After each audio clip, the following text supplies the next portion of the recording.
Here's an interesting product where you're looking at a platform technology, auto injectors, as we mentioned, and it looks like the audience today is highly interested in auto injectors, which is great.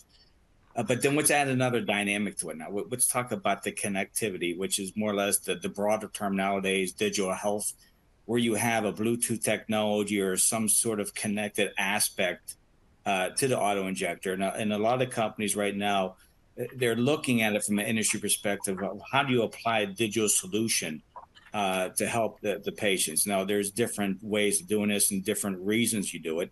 It could be either around patient or user adherence.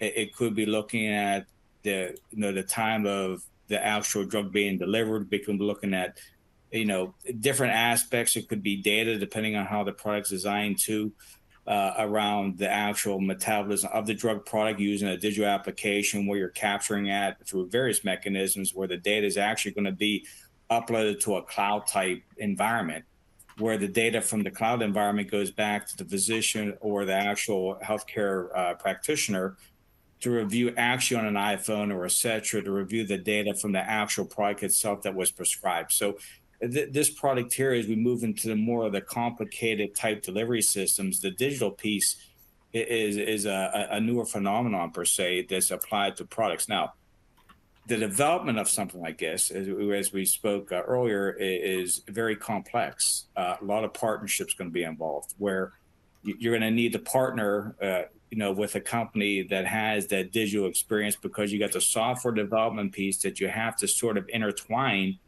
into the overall auto injector and the medicinal piece together. So when you're looking at this type of product, you're looking at the digital, you're looking at the medicinal, and you're looking at the auto injector, which would be integral in this nature to deliver the product to the patient need, especially if it's a home care type product. Is it usable for the patient in a home care setting versus going to a traditional office?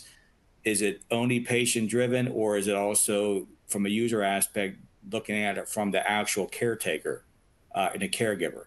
Can we look at the user? So when developing this, there might be potentially three different type of user groups that we have to be mindful of in developing something like this, and not just for one particular market, it's for all the markets.